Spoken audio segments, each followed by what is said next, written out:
How's everybody doing? Alright. Well, thanks for coming. For those of you that have been here before, welcome to the 8th floor of Capitol Factory, also known as the Center for Defense Innovation. I'm going to butcher the pitch, but the really cool thing about this place is this is one of the only places that pretty much every innovation unit of different departments of the federal government and the military are in one place. And that's great for entrepreneurs because it means you have a lot of customers in one place. So a couple quick things before we start. First off, I want to thank you all for coming. I also want to thank the Capitol Factory crew for having us and putting this together. The entire team is awesome, but I want to call out Anna from the events team and Audrey from the South by Southwest team for putting this together.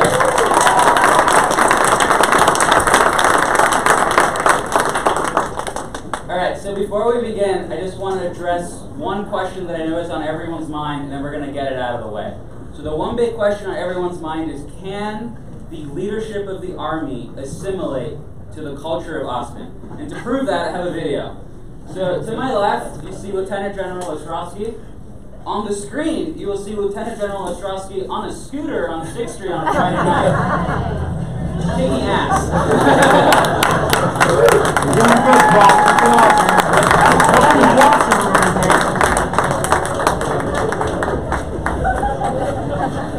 Look at him go. I would just say if there were no animals hurt,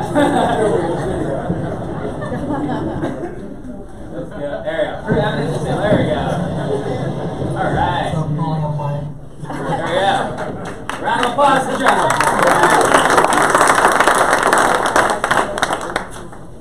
All right. So now that the fun's out of the way, it's just going to be a fun panel. We're all excited to be here. Here's pretty much how it's going to go. So I'm David. I run a startup here in town called Sensei. And we work with the DoD, so I'm your token startup founder. And so that's my hat. We're going to have some fun. I'll be your moderator for the day. I have a couple of questions that I'm going to ask these fine folks after they all introduce themselves. And then we'll just kind of let the conversation flow from there. At about the 40-minute mark, we'll switch and we'll let you guys ask questions. You can ask every question from what is the Army to as detailed as the question as you want to ask. But we're here to answer, and we're just excited that all of you here. Before we start, I wanted to ask a couple quick questions. Who here is an entrepreneur or works for a startup or is somehow in that space? All right. Who here does not know what the Army Futures Command is? No one. All right, a couple people. Excellent. Okay, welcome. And who here has never worked in the DoD space at all? Doesn't know how contracting works? All right, awesome. Well, welcome. This is going to be a fun panel. So to begin, I'm going to just let each of these guys introduce themselves, guys and gals introduce themselves, 5-minute introduction, and we'll go from there. Thanks, David. I really appreciate it. I'm Paul Ostrowski. I'm the military deputy to the Army Acquisition Executive stationed in Washington, D.C. And I also supplement Army Futures Command by being part of what they call combat systems, which is the capability to deliver stuff. And I'll talk about that in just a second. But I wanted to start off by saying thanks for the opportunity to be here. I will tell you this, that being in Austin is awesome, but every day out of the Pentagon is a great day. And it is great to be here because of that fact alone. Those of you that have had the opportunity to be in D.C. understand exactly where it is that I'm coming from. And I want to just kind of level set everybody out where the Army is, because that's really kind of important. Whether you'd like to know it or not, we've been at war for the last 17 years. We will bring young men and women into the military next year that were not even born on 9/11. Think about that. The longest war in history. And because of that, the focus of the Army has been to ensure that we have ready and trained forces that can fight tonight in this counterinsurgency environment that we found ourselves in. But it's not just Iraq, Syria, it's not just Afghanistan. There's 180,000 soldiers that are supporting the geographical combatant commanders throughout the entire world. We are in over 140 countries today as an Army, your Army. So that says a lot about how busy we are. The other piece is that we have been focusing on readiness, as I talked about before. And in the counterinsurgency fight, we had to do that. But things have changed. Russia and China, we are in a great powers competition right now. Competition does not mean conflict. Competition means we are competing against each other globally, economically, and the rest, militarily. It's about the ability to gain parity and then try to gain overmatch when compared to the United States Army and compared to the United States Department of Defense. That's what China and Russia see. And so knowing that, and knowing the full fact that with the last couple of budgets that we've had with the current administration, the Army realized that we'd gotten behind the power curve in terms of keeping up with our equipment. Essentially what we did is we took a modernization vacation for the past 17 years, choosing to invest a little bit of money in our current capabilities to make them just a little bit better, as opposed to going all out, finding new and innovative technologies and making ourselves back to overmatch as opposed to just maintaining parity. And that's what the Army finds itself in today. And we've had the budgets in the last 2 years to get after that. And that's important because we now know that our next fight will not necessarily be a counterinsurgency fight that we find ourselves today in Iraq, Syria, or Afghanistan. Instead, it will be a full-blown, potentially full-blown, high-intensity combat operation against a near-peer or peer competitor. And in order to do that, we've got to be able to fight in all domains, not only in the ground, in the air, or in maritime, but also in space and cyberspace. And we have to gain and maintain superiority in each one of those areas. And hence the desire by the Army to get after this thing called modernization, and hence the need to do something completely different. To set up a 4-star command in Austin, Texas, an innovative center of academia and technology. To set up a command here to show the importance of what it is that we have made the commitment to do. Right now, there's 23 million companies in the United States. Guess how many do business with the Department of Defense? About 5,000. That means there's 22,000, not to do math in public, 22,995,000 companies that we're not able to take advantage of. And so we're given the choice to get after and get involved in seeing what these other companies can bring to the table, or to remain focused on the Big 8 or the Big 10 that we have currently working with us today, or those other 5,000 companies. So we made the choice to come to Austin. We made the choice because of all the right reasons. This is the place where innovation begins. This is a place that is absolutely positively all about linking academia with industry. This is a place that's innovative. This is keep Austin weird. And that's what we're all about. We're going to go at it a completely different way. Now you'll see that tomorrow when the Army's budget rolls out. It's part of the overall Department of Defense budget. When that's released, what you're going to see is about $30 billion that we have reallocated across 20 through 25 in order to get after modernization. Normally we'd move about $5 billion during that same period of time. We're moving $30 billion because we prioritize what it is we're getting after. The establishment of Futures Command, the establishment of our 6 top priorities within the Army, which I can get into during the Q&A period in the interest of time. We're focused on doing that in order to get after this thing called overmatch and get rid of the parity piece. So again, thank you for the opportunity to be here today. I look very forward to your questions about Futures Command or how to do business with the United States government, specifically the Army, because we'd love to have you on board. Thank you very much.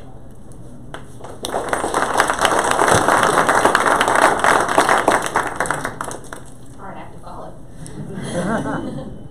My name is Amy Childers Benson. I work for a company called SAIC. I've been with SAIC for about 18 years. We're one of those 5,000 companies that does business with the Army, Department of Defense, space, intel, and FedCiv markets. So we do systems engineering, we do enterprise IT, cloud, cyber, software, advanced analytics. We're involved in all the good modernization stuff that we're talking about here today. Prior to that, I worked on Capitol Hill, so I have a little bit of a staffer hat sometimes when I look at these things. But my day-to-day efforts are usually, for the past few years, been around acquisition reform.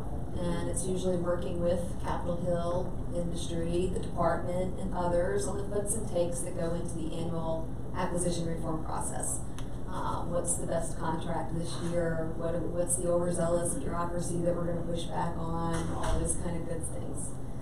The past couple of years, though, my job took a little bit of a turn, and I started doing this crazy world of GWAC IDIQs. Those are those big, large, strategic contract vehicles that a lot of companies have.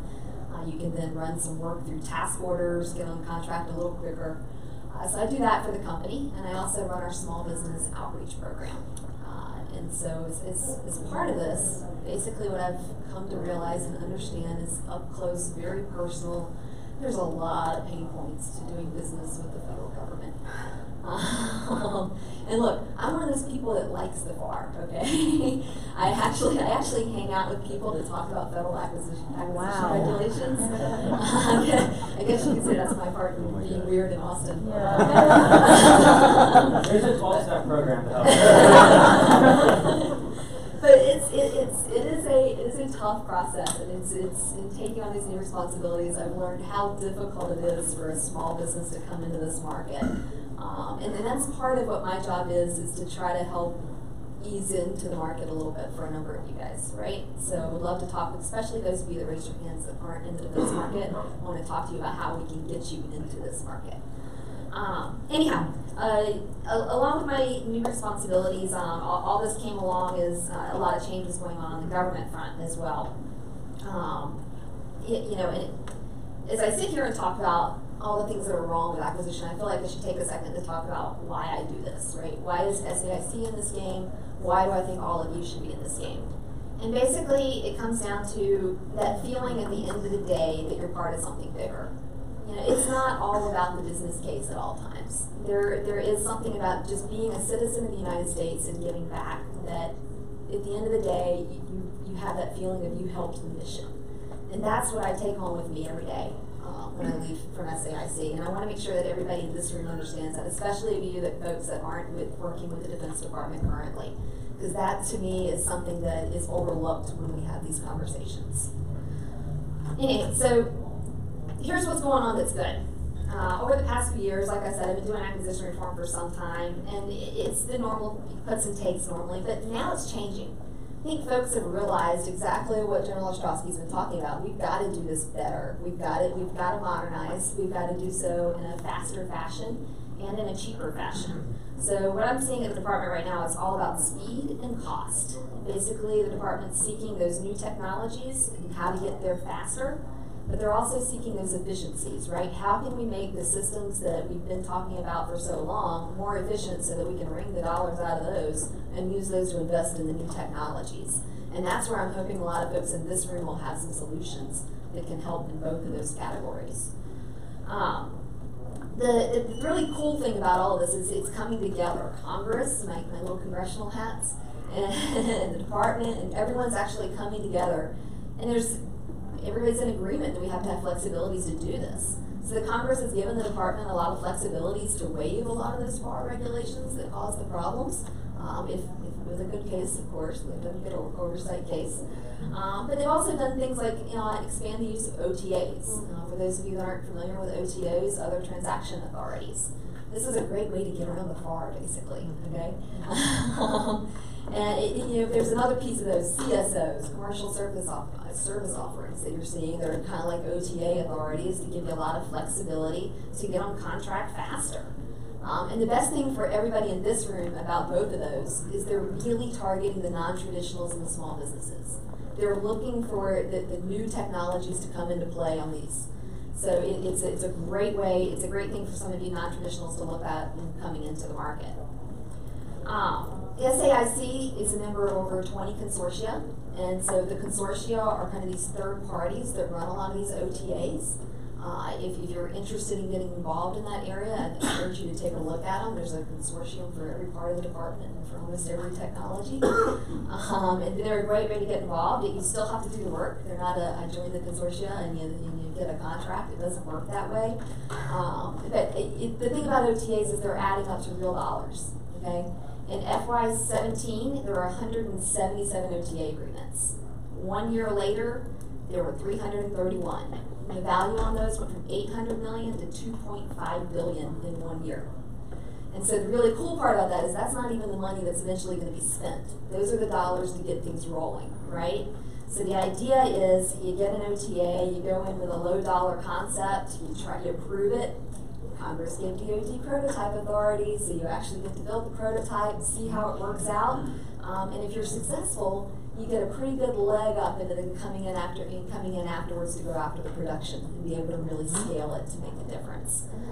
For those of you that were in the audience earlier, there was a question about the POM. There was a discussion on the palm.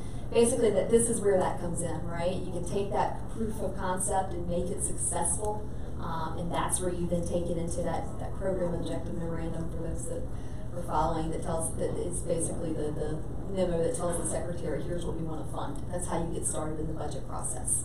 So that's the goal. That's at least should be your goal for everyone in here, right?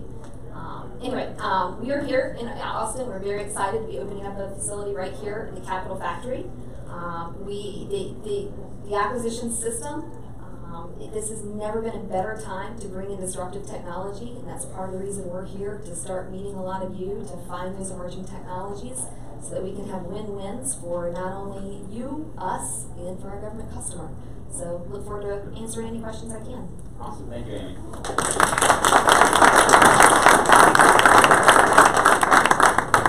Yeah, so 2 or 3 tough acts to follow there. So I'm Greg Zito. I'm the director for BA Systems, what we call the Austin Business Center.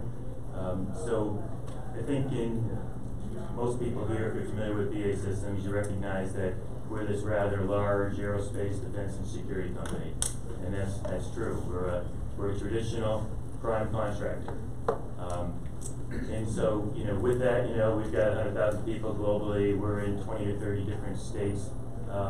What you might not know is that we're right here in Austin, Texas. So on the east side of town, about 6 miles away the crow flies, we've got a team of 700 professionals. At that site, we do everything from design and manufacturing, electronic subsystems, help soldiers perform their mission, and just as importantly, help them return home safely to their families. What you might not know or recognize is that we had a rather humble start when we began in Austin, Texas. So maybe not unlike some of the entrepreneurs in the room. So we've got this rich, long heritage that goes back 64 years when we were started. Yeah, we were a startup, maybe an old school startup, but nonetheless we were started. Okay. So 4 engineering professors from the University of Texas thought it'd be a good idea, right, to start this science research company. And so in 1955, they left UT and started up this company that shortly thereafter became known as TradeCorp. And TradeCorp grew to be an aerospace defense industry powerhouse. And they did such a good job at it. They were the first Fortune 500 company here in Austin, Texas. So a little bit of trivia you might not have appreciated. Now, fast forward 35, 40 years, through a series of mergers and acquisitions, TradeCorp is now part of the BA Systems family. And that's kind of where I come in. What we do here on the other side of town, as I mentioned, we design and manufacture. Give you a couple ideas or suggestions or thoughts of what we do and emphasize here in Austin. So we develop, and build and manufacture infrared countermeasure systems to protect the Army's helicopters. So we develop systems that detect missile threats that will dispense flare and shaft to protect the aircrew. We build thermal weapon sights. We provide the ability to see in the night. Provide the ability to see through battlefield experience like smoke, essentially giving them our warfighter the advantage to see first, shoot first if they have to.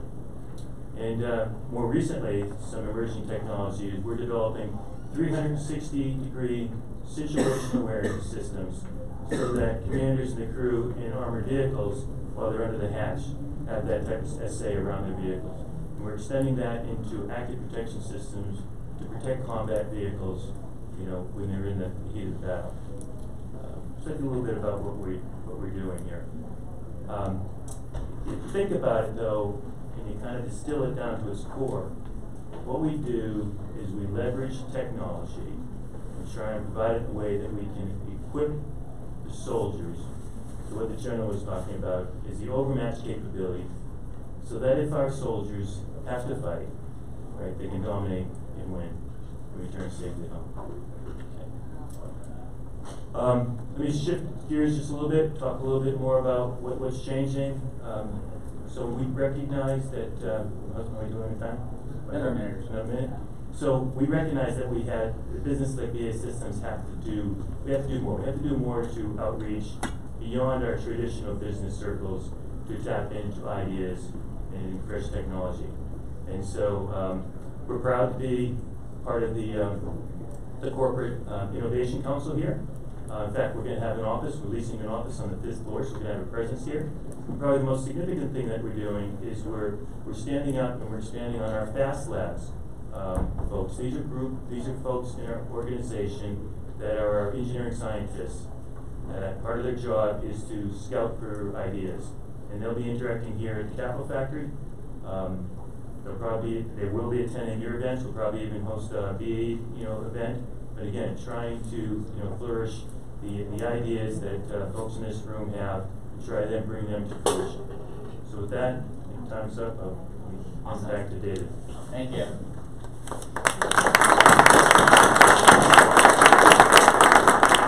All right, so let's get started. So the title of this panel is the ABCs of government government contracting. What we essentially have here are 3 different gateways for a startup to get on a contract with DoD. And so we're going to start off with some easy questions, and then we'll get a little bit harder. But so my first question is, what is step A for how a startup can engage with the DoD through each of you? And for you, how has that process changed because of Army Futures being stood up? Okay, I'll take the first bite at this apple. And the bottom line is that in the past, the way that the Army and the other services have announced their opportunities is through this thing called Feds Business Ops, right? So Federal Business Opportunities. Now, I know that all of you every day pull out Feds Business Ops and look through it on a day in and day out basis. It's just not going to happen. So the way that the traditionals have done business is that's how they do business. They literally look through that. They have people that are paid to go through that and determine whether or not there's opportunities for a particular company to participate. So that's the old way of doing business. The new way of doing business is we got to find you. We can't count on you to find us because most of you don't want to do business with us because it's just too hard. We talked about it before with federal acquisition regulation, all the rest of it. But now that Congress has given us the tools, as Amy was talking about, OTAs and other tools, to get after doing business with the government in a way that we have not had before. It's our job now to get out to you. And that's what we're doing in Austin. That's what we're doing around this country. We're not only in Austin, we're in Boston, we're in Chicago, we're in California. You name the place, our intent is to get there through the 75th Innovation Command, which is going to have basically a bunch of reservists that have a normal day job as professors or as industry partners that are out in all kinds of cities scouting technology. There's other things such as Open Campus. Used to belong to the Army Research Lab, now belongs to the Combat Capabilities Development Command within Army Futures Command. Their job is to get out and find capability out there, and they're located right here in this floor, on this floor. So the point is that we have to seek you out as opposed to you necessarily seeking us out. And we have to start that campaign and get momentum behind it, irreversible momentum, in order to make a difference. That's where we're at. That's why we're in Austin. So Amy, on that note, how will SAIC be seeking companies out here in Austin? Well, we have a number of folks right here in Austin. Where's Matt? There's Matt. Go talk to Matt. Go talk to Joyner. Similarly, we're out looking for those companies, whether it be here in Austin, back in Reston, in Colorado. We are all over. Whether it be our Innovation Factory here at Capital Factory, we are trying to seek those small businesses out. Look, to be quite frank, for a long time, the way the DoD has done small business has been kind of quota based, right? It's you got to find the right number of small businesses. We don't want to play like that anymore. It's not about finding the number of small businesses, it's finding the right ones. So we want to be out here finding the right small businesses that can strategically create the right solutions that our customers need. And that's what we're looking for. For BAE, decipher we're going to have an office in Austin, because that's the easy answer. Yeah, so we are local. We're just down the road, 6 miles or so, but we're going to have an office here. In the Fast Labs group, and as the name implies, again, this is the engineering scientist part of our group. Part of their job is they will be having office hours here. Part of the job is doing the scouting mission. They're looking for technology. They're looking for ideas. They're looking to ideas that perhaps have merit. If those ideas mesh with our business aspirations, then there's opportunity there for further dialogue. There's opportunity there to create perhaps partnerships, go into work share agreements. Maybe there's some small businesses that are already a little more mature. There's opportunity to work with us in that realm. But we're making a change to actually go beyond those traditional circles of where we do business, to pull in the fresh ideas in technology. Maybe years and years ago, we really pride ourselves on inventing everything. But nowadays, the way things work, we really do need to open up that aperture and pull in all the great ideas that are coming from all different parts of the United States, the globe, and the commercial industry as well as the traditional defense industry. All right, so as we discussed today, Congress has given the department new contracting authorities such as OTAs and CSOs to help contracting officers engage startups at the same pace as the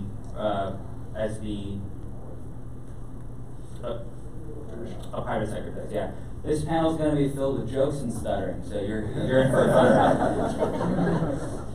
ride. In plain English, what does that mean? What are those to someone that knows nothing about the Department of Defense? What does all that mean? Well, I would just tell you that, again, Congress saw the fact that both China and Russia were gaining on us in terms of capability. And how did they do that? A lot of it's been through cyber espionage, let's be honest. If you go to a show, whether it be the Paris Air Show or one over in England, the rest of it, what do you see? You see a Chinese tank, and it looks just like an M1 Abrams.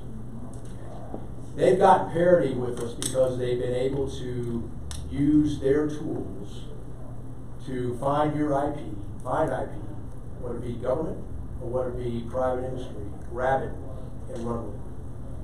So Congress has seen that. They've also seen the fact that technology is moving at such a pace that the old way of doing business simply cannot keep up.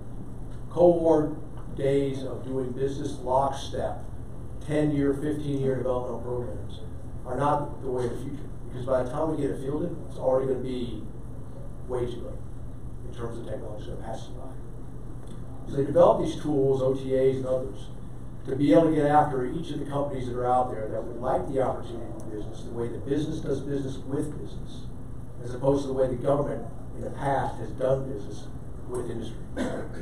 And because they're on board, as are 535 most important shareholders within the Department of Defense, okay, it's very important for us to take advantage of those opportunities. And as Amy talked about before, about $2.9 billion in 18 in terms of OTA work that we've done. That is huge with respect to the ability to get after this problem. So from my perspective, that's just one tool. There's many others. I've got pamphlets that I'll hang out and show you at the end of this, if you're interested. The different ways now that we've opened up the door for everyone to come do business with the Army and with the rest of the DoD for that matter. You're in Austin now. You got to send decks, not panels. About the dishes. Greg, was there anything to that? Boy. It's not like I asked you what's the best breakfast taco in Austin. Yeah. That's a really hard question. Yeah, that's a really hard question. I just think that we're following the Army's lead, and I think that was really a bold step that the Army took. I think everybody's still looking to see, how are we going to make this? How are we going to really make this work? And for us in the PA systems, as I mentioned, recognizing that we would have to do things a little differently. The steps that we're taking to collaborate with the Army Futures Command, with the other members of the Corporate Innovation Council, with all of you in the room that are entrepreneurs or participating in the Capital Factory. That's a big change for the way we traditionally do business. So we're kind of happy. We're really happy and excited to be here. We want to see this work. I think we're still trying to kind of take some baby steps as we feel our way through this. But I'll tell you that the folks that we're going to have resident here that are going to be looking, scouting, it's not just, you know, for the benefit of VA systems. We're looking to be that pipeline, that conduit that can tie into, you know, help the Army's Futures Command, help the broader enterprise. We have broad interest, you know, if you've got technology in cyber, if you're interested in autonomy, if you're thinking about lasers, if you're thinking about machine learning and AI, sensors, we're interested in all of that. And we've got people that'll be here to talk to, that you can invite you into a discussion and find where the best place is to fit. Whether that ends up being us or somewhere else, we want to participate in this part of the ecosystem and help Army Futures Command be really successful. Awesome. So I want to continue down this line of questioning, but I want to change things a little bit to a couple of questions around that are going to get me in a lot of trouble. And they're, you know, you might say they're the elephants in the room. So let's address the elephants in the room. For those of you that know me, you're not surprised. For those of you that don't know me, you're wondering how the hell this idiot get up here. Either is a correct way to fail. So, all right. So let's continue down this line of questioning. So everything that we just said is great, but at the end of the day, just because you're able to give someone a contract in a week now, doesn't solve any problems if you still wait 3 or 4 months to give someone that contract. And you know, for a startup that is working with the department, the most a critical factor in how this problem every day is runway. No startup is ever going to approach the DoD and say, "Hey, I have a very limited runway," but that's just the fact of being a startup. And so being that as it is, as the DoD starts to engage with startups, and Congress has given them all these new authorities, what authority do individual contracting officers have, and what authority does that world have to improve this process for startups? I look at it from a very biased perspective. I'm getting in trouble no matter who starts answering these. So. Yeah, and I will just tell you that there's a ton of tools out there that, quite frankly, we have not done a very good job as the Department of Defense in advertising. There's broad area announcements that are out there every day that take a particular technology interest area, and it is a wide open competition on a daily basis for you to provide your ideas to the government in terms of, hey, I've got a capability to do this, this, or this. And if that matches this broad agency announcement, then you have a venture capitalist called the United States government that's ready to help you improve that technology. There's small business innovative research that we have within the Army and the rest of the Department of Defense that goes after the ability for small companies, less than 500 employees, to be able to address a particular need that we have. And same with the what they call the small business tech transfer research agreements. And again, another opportunity for industry to partner with academia. On that second one, you have to partner with academia in order to, again, address an issue that the United States government has, the United States Army has, and bring that capability to bear. And those are funded. You don't have to come with your own prototype. You don't have to come with your own proposal and expect that, you know, we're just going to thank you for that and then go play with your stuff and give it back to you after a test report. We actually fund you to do those particular venues. Congress has realized that the simplified acquisition threshold at $100,000 was too low in order to address being able to rapidly bring in capabilities into the Army and to the other services. So they raised that in the National Defense Authorization Act in 2017 to $250,000. So that's just 3 examples. The fact that OTAs, other transaction authorities, there's another thing called undefinitized contracting actions, what they call UCAS. So if you've got something that we like, and so we know it's going to take us a little bit of time to put that on contract with you and cross all the I's and dot the T's. Hey, guess what? We're going to put you on contract, and we can spend up to 50% of the overall value of the contract immediately, just through a verbal agreement. So we've gotten after the fact that we can't continue to be lethargic. We've gotten after that piece. And is it a done deal? Is it perfect? Absolutely not. And there's certain contracting officers that are extremely conservative, and there's others that are a lot more liberal. And what we're trying to do in the Army, not only by standing up futures committee, but throughout the entire procurement system in the Army, is to change the culture. And that's one person at a time, one day at a time. But if you're not willing to change the culture, then we're not willing to keep you on board.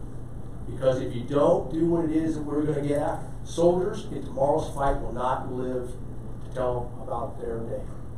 Okay? And that's something that's unacceptable to me and the rest of the United States Army. So I'm so glad you brought up the culture thing, because I'm going to go one more question. So timing and specifically delaying is a well-known negotiating tactic. Whether it's the government, it's the private sector, I've done this before. It's a great it's a great tactic.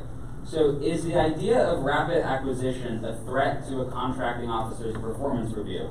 Because it gives them less time to try and negotiate with an entrepreneur. No, it certainly puts them in a non-comfortable position. Because again, all these folks want to try and do the right thing. I mean, you think about it for a second. I mean, I got all the, I would say, respect in the world for contracting officers. Because guess what? They're signing their name on a dotted line every single day. And if something is wrong, if they're shown to have provided any kind of favoritism, if they didn't follow the lockstep process, if they went off course in any way, shape, or form, or exceedingly huge profits were given to a particular company that should have been caught based on a thorough review of the proposal and a thorough review of how that contract was working. It's their name on that bottom line.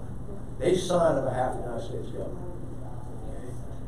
There's a lot of responsibility that goes along with that. So I understand exactly where they're coming from with respect to making sure that they're doing the right thing, just as all of us in this room would do. Not one of us would do anything different. But at the same time, they are also willing to compromise some of that in terms of getting after, going faster, doing things faster. And they just needed the tools in order to do that. And that's what Congress has handed them. And that's what we're trying to get after right now, is making them use those tools that are now available to them, despite how apprehensive they might be towards getting after that piece. Okay. All right. I'll leave that one alone. Okay, awesome.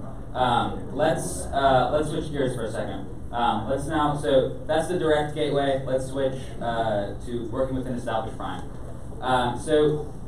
Recognizing that partnering opportunities with established defense primes is one of the easiest ways for a small business to enter the market. A lot of small businesses have concerns about a work share balance and team agreements between their small company and a large prime. How can large and small businesses strike the right balance between those interests and concerns? If you can both talk a little bit of that from your perspectives. And let's say 3 minutes each. Okay. Well, I'm going to start about some of the advantages of working with a prime. Think about what we just talked about, right? If you've got funding problems, if you've got time issues, if you're trying to figure out how to scale for the customer, that's a great position to have a prime behind you in, right? If you come work with a large prime that can help you navigate that system, figure out what's going on, make sure you do have all your ducks in a row so that the contracting officer can sign off on it. That's a great reason to have a prime behind you, right? I understand there's been, over the years, a number of small businesses that have had bad issues with primes, and quite frankly, I think a lot of that is education along the way, on both sides, right? The prime understanding how they can use the small understanding how you can use the prime, or it works both ways. So the first thing I'm going to say is make sure you're doing your research on your primes, right? If you're small that's trying to work with a large business, do the research, understand how they work and what it is that you're really signing up to. The first thing I'd say is we've kind of thrown out here teaming agreements a lot, right? Okay, so you have a teaming agreement, that does you no good, right? You need a subcontracting agreement, right? You can do a teaming agreement and go run after opportunities, but unless something actually comes in the door, it doesn't do you anything. So you got to do your homework, understand who you're playing with, talk, and talk, understand the prime's pain points, again, understand the customer's pain points. Because too frequently, you think the prime's just going to carry you along, and that doesn't work that way, right? You're bringing a solution to the table. You both have to have skin in the game to be able to go to the customer and get it over the line. And then once you're at that line, you got to stay engaged and you got to deliver. That's key. So just Wow, what Amy said. That was terrific. I don't know that there's a lot more I can add to that. I would suggest that to those who are at least local, that we can perhaps do things that would be non-traditional. We are being local in the area, and it's the capital factory. We potentially could figure out ways, if you're in need of manufacturing capability. We have manufacturing 6 miles from here, so we potentially can find ways to leverage that. If you're in need of contracting expertise, we have contract professionals that can help you navigate some of the federal acquisition regulations and defense acquisition regulations. So working with the prime can have those advantages. If I'm taking it just a little bit more towards the entrepreneurial slant, I think we're kind of extending a palm branch that we think we can work that way. Again, we're learning, probably along with you and with Army Speeches Command, how we can do business with smaller businesses in different fashion than we've done in the past, and how do we create that, here, create that environment here at the Capital Factory for you all. Alright, and so I just want to add one thing. I think the traditional small business that has been around for 20 years and is stable is very different from a startup, because they're established, they have one thing in the market, and their goal is not to take over the world, which I guarantee ever seen Pinky in the Brain? Every startup here is Pinky in the Brain, myself included. Like that's the goal. But yeah, so just want to say that. With that, I'm going to ask one more question, and then we're going to hand it over to you guys. And this is actually a question that I heard from. This is something that I've heard a lot of startups here have had this happen, and so I'm generally just interested in kind of knowing how it's been countered. It's happened to me as well. So I don't know if you guys are aware of this or not, but in the Bay Area, every Chinese conglomerate that exists has established a venture capital arm there. And on a daily basis, they're here during South by, they're on the 16th floor, they're all over the place. They approach American startups, checkbooks open, literally saying, how much money do you want? I don't care about the valuation, I don't care about this, how much do you want? And so to a startup that has limited runway and is is running out of money, Chinese or not, that's an extremely attractive offer. And so I have 2 questions. The first question is, are you guys aware of how of this going on? But number 2, how attractive it is to a startup, which are now at the end of the day, the Army is in competition with those Chinese to get access to the technology. So that's my first question. As we just saw, a rumor at least is that Magically lost on a big contract because they end up taking Chinese money instead. So that's my first question. And then the second question add on to that is, what steps have been taken to address this threat to American IP? Well, number one. Besides for slapping ITAR on everything, that doesn't work always. No, number one, thanks for bringing it to my attention. It's not surprising at all. I will tell you that we are in great power competition with China. I talked about it earlier, in Russia as well. We see China as the longer term, right around the 2028, 2030 time frame, where they will actually transition from Russia in terms of the greatest of our great power competition that we're in right now. So it does not surprise me, based on the amount of cyber espionage that occurs on a day in, day out basis, that they are here and that they are active, because they know that this is where they can find technology to get their desire of overmatch. They're not interested in parity, they're interested in overmatch. They've caught us from a parity perspective because they've been doing this all along, and it doesn't surprise me one bit that they're continuing to do it now. So, number one, thanks for selling that as a done deal. Secondly, with respect to a startup, I can't speak for them all, but I think what Amy said a little while ago is pretty important. And that is, there are many ways to serve. Okay? You don't have to wear the cloth. You think about it, 0.04% of Americans, 0.04% of Americans serve, or have served. And of that 0.04%, 70% have served because someone else in their family has served. But it's not just about wearing the cloth. Okay? 1,000 other ways you can serve. And one of which is being able to do business with us in order to ensure, again, that, number one, we maintain peace through strength. Our number one focus, whether you wear the cloth or whether you don't, is all about ensuring that we have strength, that we don't have to worry about a competitor or your competitor even taking the risk of engaging in a full-blown combat operation or series of operations against us. That is the most important thing. It's called deterrence. But also, if deterrence fails, and we need to have the ability to fight and win, you all, each and every one of you, can help.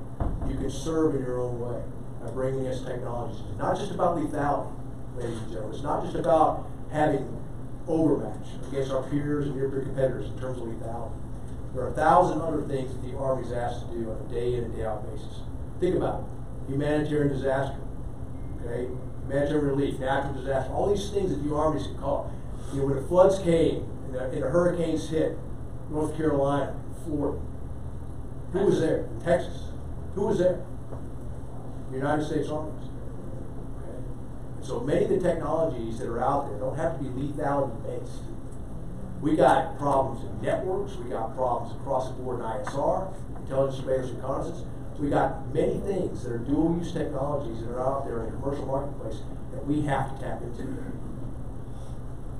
So you're making a difference across the board if you decide you want to do business with us. All right. That deserves a round of applause.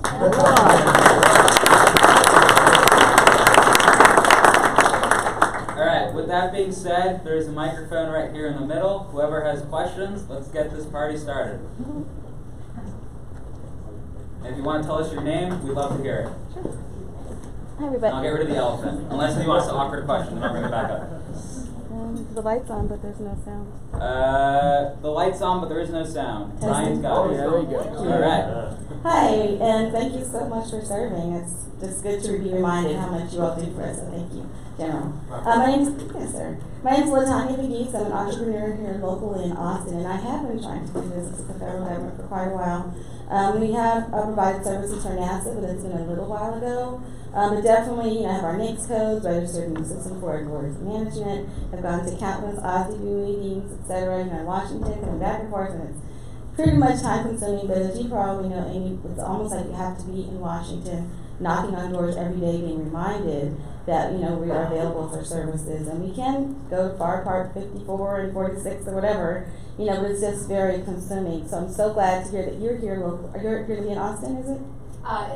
I am not, but we have a great team here that we can connect you with. Super duper. So my question is, because this is called the ABC, it's the federal government contracting. I've been working at it for a little bit. So can you be more practical as far as literally the steps? So do we need to have an arrangement with Capital Factory in order to potentially do work with you all to skip through these opportunities? The 40, 60 days or whatever. Just all the bureaucracy. So I've been just trying to understand, literally, how do we engage with potential opportunities? Unfortunately, that's the D of government contracting. Oh, we're just doing A, B, and C. Okay. Well, thank you very much. No, I'm kidding. So I think there's a couple of ways. Just from my experience, two ways that I know of that exist here in Austin. Number one, AFWorks here in Austin has a new SIBR program. It's basically the old SIBR program, but they took the millions of pages you have to fill out and threw it out, and it's a 15-page slide deck instead of a 15-slide deck instead. I believe the next cycle, Jorge, April 15th, next cycle? All right, April 15th, the next SIBR cycle works out. If you go to AFWorksDC, either .com or .org, you can look into that. It's very easy to apply for, and that's a great way to go direct to the government. Here on this floor is the Army Applications Lab, which is the division of it's the unit or division of Army Futures Command, who is going to reach out and work with startups. They are among us all over the place. Literally, when you walk out that way, make a left. That's their office. They're all here in Capitol Factory. There's no door. You don't have to knock. You can just go talk to them. And they're here, and then the primes are here as well. So FedBiz Ops, we still need to engage with that, or is there a different way that we can do that? Even in my company, I have someone who I force to go check FedBiz Ops every once in a while. But they're I'll borrow your people. Yeah, but as far as the AFWorks stuff is concerned, that's posted on their website. And I know Capital Factory is getting a page up as well of all the opportunities that exist in Austin for startups to engage with. And let me just add, my ex knows in the back of the room there, he's looking down his BlackBerry because he's not the least bit interested in what the hell I'm trying to say. But it's okay, I fire him on a daily basis, it's all right. But the bottom line is, you see him and he's got a pamphlet for you. Take a look at that, because there's a lot of great information, points of contact, you name it, on how to get involved in every one of the different programs that are out there, whether it's SIMR, STR, you name it. It's got it all in there. Okay. And I'd love to get your feedback on how good a job or how bad a job we do with it. Yes, Yeah, sir. if you want to work with NASA, we do a lot of work with NASA. Give me your card, let's talk. Okay, sounds like fun. Thanks, everybody. Hi, my name's Grant. So I'd love to just tell you what we do as a startup, and then I would love just so it's valuable for everybody else here to just see, as far as working with prime contractors, how the process would evolve. Similarly, like also interested in the minutia. So basically, what we do is we have drone swarms, and we utilize them to host wildfire, plant seeds, spray to protect them. Working with 3 of the 5 largest timber companies out there. Our B2B game is real strong. Our B2G game is not. And so that's where we're like, yeah, we'd really like to start out with working under a prime contractor. And so I'd be curious, you mentioned you've got some scouts out that are looking. I'd like to know kind of like what the process diagram for that would look like. These would be contracts, BLM, U.S. Forest Service, Department of Interior, etc. So. Yeah, so you're really going to make me do a process diagram? Well, just talk through it verbally and be like, well, here's where we go. Can you get a whiteboard, Ryan? How about I point to two gentlemen in the front row there? One of them is representing Fast Labs. Okay. Right? So they're there to help scout the fast track ideas. The other gentleman is the Deputy Engineering Director here locally. So I'm going to point you in that direction and talk to them. Okay? Okay. So that would probably be the fastest way to see if there's merit to in there's synergy with what you're doing and what you want to do. Talk to these guys here too. Start writing checks, guys. Well, I have the very similar question, same scenario of a startup, especially in the software space, where often the product might be developed fully for a different industry. What role typically does a prime play in that? Is it often in terms of negotiation process, contractual, and how does that impact revenue split? What does the prime get out of it, and where does that wind up affecting the startup eventually? Well, it's different in every one of them, right? It's going to depend on the situation. I mean, quite frankly, I mean, we may be sub to you, right? Depending on the situation. If it's a small business opportunity, we may be subbing to you, and you may have the majority share of it. Or it may be a matter of, if it's something where you're trying to learn from us, more of a mentorship situation, then we may try to include you on the proposal writing and try to pull you in there, and it depends on how the contract's established, right? It depends on what other capabilities needed on that particular contract, how many other subcontractors there are. There's just so many factors on each one of them. But depending on the opportunity, it's something that you want to talk through up front and make sure you understand what you're walking into.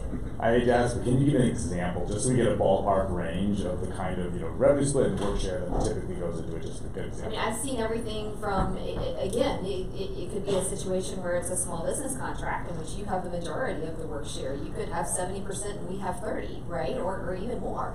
Or it could be a situation where we're using I know a number of situations that we have internally where we have one small business that we're working with that's doing, 45% of the work, and we're doing 55%. It really does vary completely with the situation. But happy to discuss further. There are certain programs that, unless you're a small business, you can't play. Yeah. And by teaming with a large, with you as a prime and them as a sub, everybody gets to it because you get their experience to help you, and in a market that is only meant for you, which they could never be able to play if it weren't. So think about that too. Yeah. So if we're looking for numbers there, so in that type of arrangement, you have to have the lion's share of the work, right? The prime has a smaller piece. Okay. Thank you. Hello, my name is Andres, and I have a question about teams. So I've been in startups for 15 years, and I've seen things change in the last 10 in particular. So in the last 2 startups I was, we had our engineering teams in India, for example. And the one I'm at right now, we have the engineering team in Mexico, right? Top-notch, world-class technology teams, but the IP is actually created there. Are there any requirements or obstacles when you have a Delaware C corporation or Delaware LLC but the engineers or the technology is developed offshore. Is there a problem with that when contracting with the government? For some cases, yes. Okay. In other cases, no. It depends on the contract again. Yeah, I would say that the next generation combat vehicle is, we know for a fact that there'll be opportunities for foreign countries and foreign governments and foreign enterprises, i.e. corporations, to bid on it. And so what we have to do is, if it's a classified venue, we have to ensure that we are able to provide that classified information. Okay. So there's that piece. But other than that, there's no restriction. Okay. We buy foreign equipment all the time. Okay. We were buying H&K weapon systems today that we're using with respect to our infantry. So not a problem with respect to that, unless it's again something that's classified. And then if they have a part of their organization is based here in the United States, there are ways to work the system in order to ensure that the information is passed for an organization. Okay. One of the places you may run into problems is in working with primes as far as systems accesses, right? Because we have huge cyber requirements, things of that nature about foreign nationals being able to access systems. So depending on what prime you're working with and how their systems are set up, that's where you could hit some problems, and you may have to have some special language to make sure that you're kind of firewalling off a little bit. The last mile of QA integration needs to be with cleared personnel, I guess. Anyway. Yeah. Okay. Thank you very much. We have 3 minutes left, so let's try and get both of you in. Quick question, then. Pull out the elephant. This is for the general. Thank you for your enthusiasm, your passion. Very, very. Some insight that I understand the mission needs, the urgency that this matters, but for contracting officers, you mentioned a lot of the different options that they have, the levers they can pull to do the business. But from an educational perspective, there's probably some gaps there. Sure. We also understand that contracting officers kind of fall into two camps: very senior, very experienced, and also very young. Yeah. Both of those lead to risk averseness. Correct. So there's an incentive issue. I'm just curious how the business or the mission acts with the contracting element to ensure that these things actually are getting done. Like, how are you able to incentivize contracting officers to make the use of these new avenues, educate the folks in this room, work with them, but also adhere to the acquisition regulations? I will tell you that we're making a many-pronged approach at this. And again, it gets after not only in the schoolhouses, Defense Acquisition University, coming up to speed with respect to a lot of the new authorities and being able to put that in the curriculum and get it out there. Secondly, the Defense Acquisition University, not as part of the normal classroom stuff, but also going out and doing what we call mobile training teams. Going to contracting offices and literally sitting down with them and explaining and walking them through. So we'll leave people there for periods of time that are experts in each one of these capability areas, so they have somebody that's in-house that's able to get after this. Because again, you take a look at the number of contracting officers that we have, contract specialists, contracting officers within the Army Material Command, and there's thousands and thousands of them. And you're absolutely right. We got our very senior and we have our very young. And it's a matter of getting after the very young in order to allow them the opportunity to grow and to take risk. And then being able to also get after the ones that have been around a long time, have experience, have been through the grind, have seen incidences where they put their name on a dotted line and got in trouble for it, and trying to help them say it's okay, that we got your back. Because if leadership is not there, if we don't lead our way through this, we will fail. And part of this is making sure that we lead our way through our very senior ones as well as our younger ones in order to get them on board with this change in culture. We have to do it from the schoolhouse, we have to do it from the command leadership perspective, but we have to reinforce it day in and day out by putting the right people in those offices in order for them to go to as a source of reference. Appreciate the passion. Thanks. All right, last question. I'll make it quick. I was just wondering, with maybe small businesses or startups moving into the government industry and working with, maybe secret information or classified information, is there going to be any assistance to make sure that the work that we're doing on our end will also be covered by those fail-safes, maybe, so that we don't become a vulnerability unbeknownst to us? That kind of, that's almost a fear, I would think, with some small businesses getting involved with the government. Yeah, I will tell you from my perspective, our job is we see the technology that's out there, and we see the capabilities that it has, and we see that probably needs to be on the classified side of the house. We're going to help you walk through that process. Okay, it's all about the matter of the capability you're trying to bring to the table. And our role is to figure out ways in order to work through the system in order to ensure that the right security procedures, the right security clearances, the right access, the right storage, the right work environment is established for us to be able to bring that capability on and not let you fail. Excellent, thank you. All right, with that, So I don't have a question. However, I'm the Army's acting director of the Army's Office of Small Business Program. So I just wanted to also put out to specifically the non-traditionals and everyone else in the room is that we do have a website for the Army's Office of Small Business Programs. And on that website, there are 11 steps of how to do business with the Army. so I have 2 questions. Sure. What is your name and what is the website? So my name is Pam Calicut, and the website is Just for you guys, aren't you paying attention? http://osbp.army.mil. Perfect. Perfect. All right. Awesome. Well, with that said, thank you everybody for coming. Can we get a round of applause for our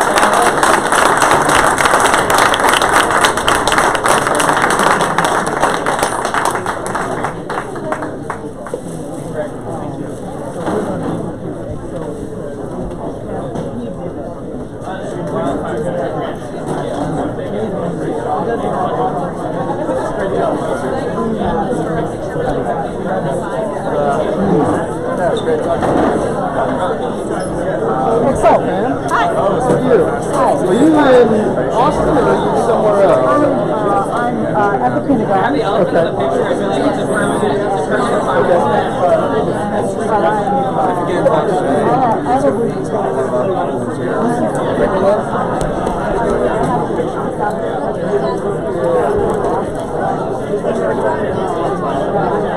What's up, man? Nice to meet you here. Yeah, man. Okay. This guy used to live in London. Right. Hey, this is like my second it sounds good.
I'll introduce you to our local. Oh, awesome. Thank you. Good manufacturing.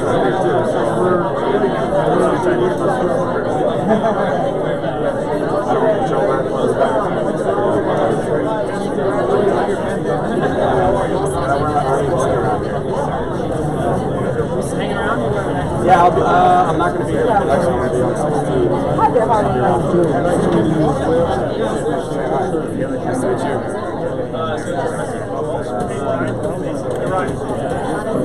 Hey, I was going to see you where you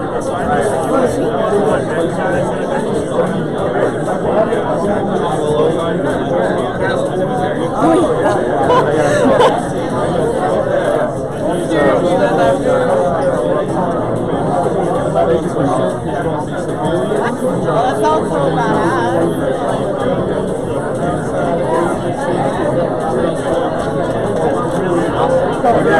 That wouldn't be my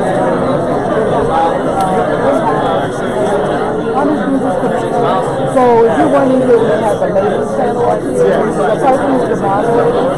What here? Her name is Tammy McClain. Tammy, C-A-M-I. I think she's in charge of the office, but she's the person responsible for talking to